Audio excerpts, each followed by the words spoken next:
এটা তো ওই যে মুরগি দিব, কচু শাকগুলো কড়ার মধ্যে ঢেলে দিলাম। তুমি তো ওই যে বিয়ের পর এসে খাইছই। সাফা, সাফা, দেখো তোমার গেটে কে এলো। বাবা, আসসালামু আলাইকুম। বাবা, আম্মু, কোথায় গিয়েছিলা? এই যে মা। ওয়ালাইকুম সালাম।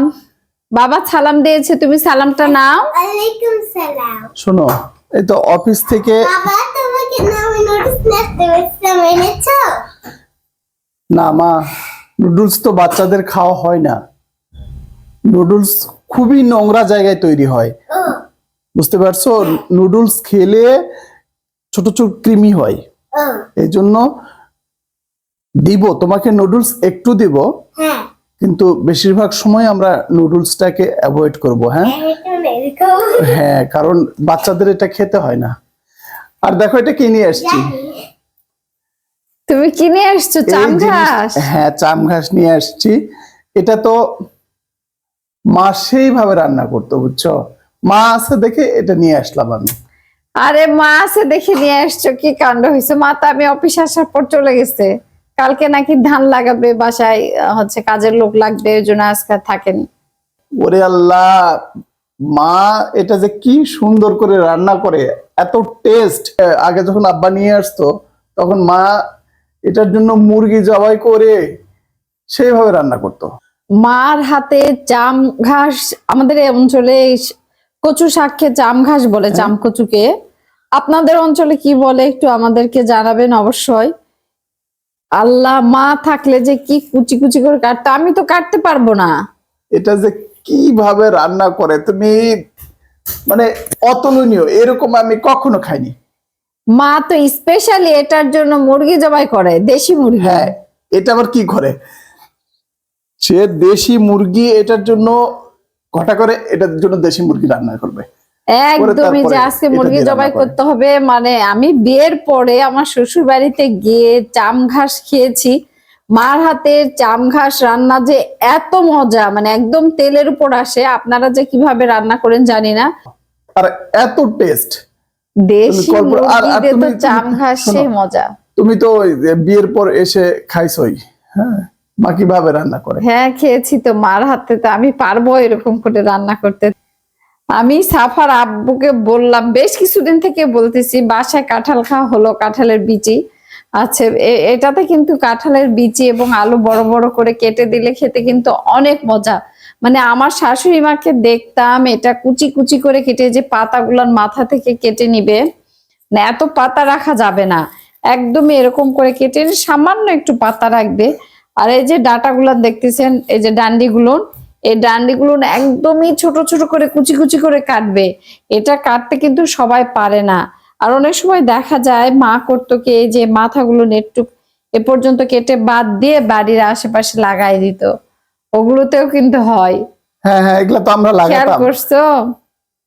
তো যাই হোক, এটা মা যদি কাটার সময় না পায়, এই চাম ঘাসটা আমার বড় শাশুড়ি, মানে বড়াম্মা, সাফার আব্বুর বড়াম্মা, জ্যাঠা হ্যাঁ। শাশুড়ি, বড়াম্মার কাছ থেকে অনেক সময় মাকে কুটে নেওয়া দেখেছি, কাটে নেওয়া দেখেছি। তো যাই হোক, এটার মধ্যে যেটা মা দেয় কাঁঠালের বিচি, মানে মুরগির মাংসের মধ্যে সমস্ত মশলা, কচুরে মশলাটা দিয়ে নেয়, দিয়ে মুরগির মাংসটা সুন্দর করে জাল করে নিবে, কাঁঠালের বিচি দিবে, তারপরে আলুও দেয় মোটা মোটা করে, দেশি আলু চোচা সহ দিতে হবে। দিয়ে এত, মানে মাংস যেভাবে রান্না করে সেভাবে কষায় কষায় রান্না করে একদমই তেলের উপর আসবে। আমি তো এই রান্নার ধৈর্য দেখে ভাবছি মা ছাড়া এই কচু শাক রান্না আমি অসম্ভব। মা আছে জন্যই নিয়ে আসলাম এটা, জানো? অসম্ভব। আমি কেটে ভাপ দিয়ে রেখে দিব, মা যেদিন আসবে, মা তো পরশু দিনই চলে আসবে, কালকে শুধু একটা দিন। আমাদের ধান গাছ লাগাচ্ছে, আমনের ধান লাগানো শুরু হয়ে গেছে, কালকে কাজের লোক লাগবে। এই জন্য মা অবশ্য আমাকে দুপুর বেলায় বলছিল যে মা আজকে থাকবে না, কিন্তু এটা কিন্তু সাফার আব্বু জানে না যে মা আজকে থাকবে না। ও বাজার থেকে বেশ কয়েকদিন থেকে আমি বলাতে, আজকে বৃষ্টি হচ্ছিল, ভাবছিল মা তো বৃষ্টির মধ্যে আর যেতে পারবে না, মা থাকবে। কিন্তু বাসায় চাম ঘাস নিয়ে এসে দেখে মা চলে গেছে। যাই হোক, আমি কেটে, কালকে খালা আসবে সকালবেলা, কেটে ছোট ছোট করে কেটে ভাপ দিয়ে চিপে রেখে দিব। মা এলে যে ভাপ এরকম, দিয়ে মানে এটার তুমি একটু একটু হালকা সিদ্ধ করে হ্যাঁ ওটাকে ভাপ দেওয়া ভাপ দেওয়া বলে, বলে, তাই হালকা না? একটু, হ্যাঁ হালকা একটু সিদ্ধ করলে যে পানিটা বের, যেটা বের পানিটা করে দিতে হয়। এই শাকটা তো গলা ধরতে পারে, হ্যাঁ গলা ধরে তো। হ্যাঁ এই ঝালও দিতে হয়, সেরকমই মরিচ দিতে হবে, না হলে তো খুব মানে কচুতে একটু মরিচ দিতে হয়। চোখা টাইপের করে রান্না করতে হয়। হ্যাঁ আমি তো ভয়ে নারি না, হাত কুটকুট করে কিনা, এটা ধুতেও ভয় লাগে। তবে যারা অভ্যস্ত তাদের কিন্তু কিছু হবে না। না ধুলেও কিন্তু মানে কুটকুট করে। হ্যাঁ কিন্তু আমাদের হবে, কিন্তু যারা করে তাদের হবে না। যাই হোক, এখন তো সাফার আব্বু নিয়ে এসছে, মায়ের হাতে কচু শাক রান্না, চাম ঘাস রান্না করে খাবে, আমি রেখে দিচ্ছি। আর এটাতে ওই যে মুরগি দিব, মুরগির মাংস দিয়ে মায়ের হাতে রান্না করে খাবো। আর যখন রান্না হবে তখনও কিন্তু আপনাদেরকে দেখাবো ইনশাল্লাহ। হ্যাঁ সাফাও কিন্তু এটা খুবই পছন্দ করে, আমার আরে- মাও অনেক পছন্দ করতো চাম ঘাস। এই জিনিসটা আপনারা কে কে পছন্দ করেন অবশ্যই কমেন্টে জানাবেন, আর কে কিভাবে রান্না করেন এটা জানাতেও ভুলবেন না। এমনি আরেকটা ব্যাপার, আমাদের এলাকায় এটাকে চাম ঘাস বলে, আর কার এলাকায় এটা কি নামে পরিচিত এটা একটু কমেন্টে জানাবেন, তাহলে সাফার আব্বু ছাদে কি এটা, সব এলাকার আমরা নামটা জেনে ফেলি। ছাদে কি এগুলো একটু করে কেটে কেটে লাগাই দিব নাকি? তুমি যদি চাও তাহলে লাগাবো, ছাদে লাগালে তো হবে। মাথাগুলো আমি একটু কেটে কেটে, আপনাদেরকে দেখাবো। আমরা তো পাতা কচু লাগিয়েছি। হ্যাঁ হ্যাঁ কচু দর্শক তো সেটা হয়েছে, আমার দেখছে। মনে হয় এটা হবে, নয়তো ওই যে বাগানে লাগাই দিব নাকি? নিচে, হ্যাঁ হ্যাঁ নিচে, কিন্তু নিচের চেয়ে আমার মনে হয় উপরেই ভালো। ছাদে ভালো হবে, ছাদে তাই না? ভালো। ওই যে ওই ড্রামটাতে, যে ড্রামটা তুমি হচ্ছে মাঝে মাঝে ওই যে কলমি শাক লাগানো আছে না, পুঁই শাক কলমি শাক, হ্যাঁ ওই ড্রামেও কিন্তু দেওয়া যেতে পারে। কিংবা ওই যে ইয়ের ঝুড়িগুলোতে দিবা কিনা, ককশিটের ওইটাতে, ককশিটের ঝুড়ি ওইটাতে হবে না? হবে হবে, ওগুলাতেও হবে। আচ্ছা দেখা যাক। যাই হোক, অনেকগুলো জাম ঘাস নিয়ে এসছে। সময় অল্প থাকার জন্য কচু কাটাটা দেখানো হলো না, মানে কচুটা একটু গুছায় নিয়ে কুচি কুচি করে কাটতে হয়। খালা সকালবেলা এটা ধুয়ে দিয়েছে, আমি ভয়েই ধুই নাই, কারণ হাত যদি চুলকায় বাবা, কাঁচা কচু। এখন যেহেতু একটু পানি দিয়ে সিদ্ধ করে নিলাম, আর সাথে লেবু 2টা ফালি দিয়েছিলাম সিদ্ধ করার সময়। এই ছোট ছোট এগুলো দেখতে পাচ্ছেন, এগুলো হচ্ছে ছোট আলু। ছোট আলু দিয়ে হচ্ছে এটা রান্না করলে অনেক মজা হয়। আমি কিন্তু অলরেডি মুরগির মাংস চুলার মধ্যে উঠায় দিয়েছি, এরকম করে চিপে রাখছি। এরকম করে একটু চিপে নিতে হয়, কারণ কচু থেকে অনেক পানি বের হয়। এভাবে এই কচু শাকটা রান্না করতে হয়, এত কুচি করতে হয়। অনেকে আবার এর চাইতে বেশি কুচি করে।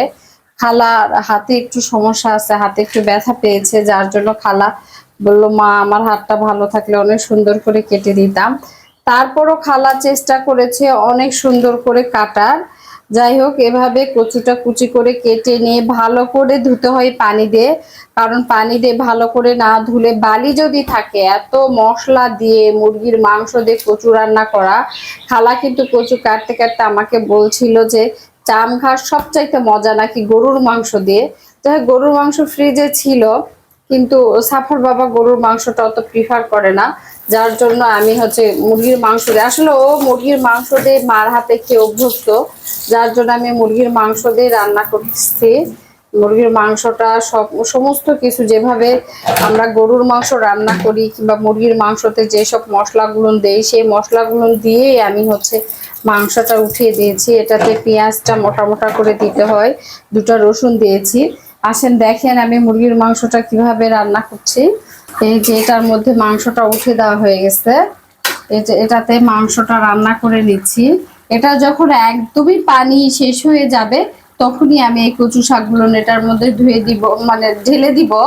তারপরে যতক্ষণ পর্যন্ত তেলের উপর না আসছে ততক্ষণ পর্যন্ত রান্না হতেই থাকবে। আপনাদের জাস্ট রান্নার প্রথম প্রসিডিউরটা দেখালাম, কারণ এটা কিভাবে রান্না করতে হয় আর কিভাবে কুচি কুচি করে কাটতে হয় সেটাই হচ্ছে আসল ব্যাপার। আর মুরগির মাংসতে যেসব মশলা মাংসে দিতে হয় সেই সমস্ত কিছু দিয়েছি। যেহেতু কচু শাক মানে চাম ঘাস, এটা চাম কচু বলে অনেকে, এটাতে একটু পরিমাণ মতো মরিচ দিতে হয়।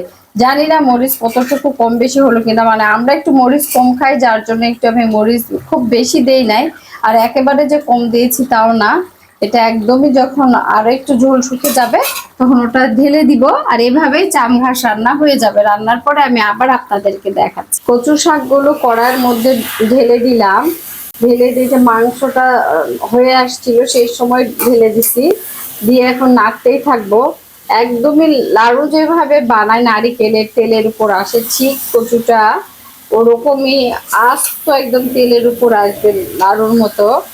তো যাই হোক, এখন এইভাবে রান্না করতে করতে যে একটা শব্দ শুনতে পাচ্ছেন আপনারা, এটা হচ্ছে একটু পানির শব্দ। এই পানির শব্দটা থাকবে না, একদম তেলের উপর আসবে। জানি না অনেকে কিভাবে রান্না করে, তবে আমি আমার শাশুড়ি মার এভাবে রান্না করা দেখেছি। আর তেল মশলা যা যা লাগে এগুলো তো প্রত্যেকটা তরি তরকারিতে লাগে, ওটা আপনাদেরকে দেখানো হয়নি। ওটাও অবশ্য দেখাতে পারতাম, যেহেতু সময় খুবই কম, অল্প সময়, অফিস যেতে হবে, সকালবেলার সময়টা খুবই কম। এটা আসলে আমি ছুটির দিনেই রান্না করতাম, কিন্তু মা চলে গেল। মা অবশ্য বলে গেছিলেন যে আমি এসে রান্না করব, কিন্তু ভাবলাম মা একা একা আমরা বাসায় থাকবো না, গ্যাসের চুলাতে মা রান্না করতে একটু ভয় পাই, কারণ গ্রামের বাড়িতে তো খড়ির চুলাতে রান্না করতে হয়। আমিও মাকে একা গ্যাসের চুলায় ছেড়ে দিতেও ভরসা পাই না, যেহেতু আমরা থাকবো না বাসায়, উনি একা থাকেন। যাই, এই জন্যই আমি ভাবলাম যে দেখি মার মতো করে আমি ট্রাই করি হয় কিনা। তবে আশা করছি হবে, মা খেলে বুঝতে পারবে মায়ের মতো হয়েছে কিনা। সেভাবে রান্নাটা হয়ে যাবে। এই এতটুকুই দেখাচ্ছিল আপনাদেরকে। দেখবেন ভিডিওটা, ভালো লাগলে কমেন্ট করবেন, শেয়ার করবেন, লাইক কমেন্ট দিতে অবশ্যই ভুলবেন না। আর যেহেতু এই কচু শাকটা একটা স্পেশালি রান্না, এই জন্যই দেখালাম। কেউ কিছু মনে করেন না যে কচু শাক রান্না করা দেখাতে হবে। অনেকেই কিন্তু এই শাকটা রান্না করার প্রসেস বোঝে না, তাদের জন্য আমার এই ভিডিওটা। তো সবাই ভালো থাকবেন। আর যেহেতু আমাদের সংসারের ভিডিওগুলো আপনাদের সামনে যায়, আমরা কি করি আর যেগুলোই আমাদের ভালো লাগে সেই জিনিসগুলো না আপনাদের সাথে শেয়ার করার চেষ্টা করি। চাম ঘাসটা আসলে আমার শাশুড়ি মায়ের হাতের রান্না অতুলনীয়, এই জন্যই আজকে এই ভিডিওটা করা। আপনাদের সাথে শেয়ার করলাম। আমাদের সংসারের জীবনের গল্পগুলো কিন্তু এরকমই। দেখতে থাকুন আমাদের সংসার, আর ফলো করে আমাদের পাশে থাকুন। আর এরকম নতুন নতুন ভিডিও আপনাদের সাথে আর সামনে আসবে। অবশ্যই ভিডিওটি শেয়ার করে অন্যকে দেখার সুযোগ করে দিবেন। আজ এই পর্যন্তই। ভালো থাকবেন সবাই, আল্লাহ হাফেজ। আল্লাহ হাফেজ।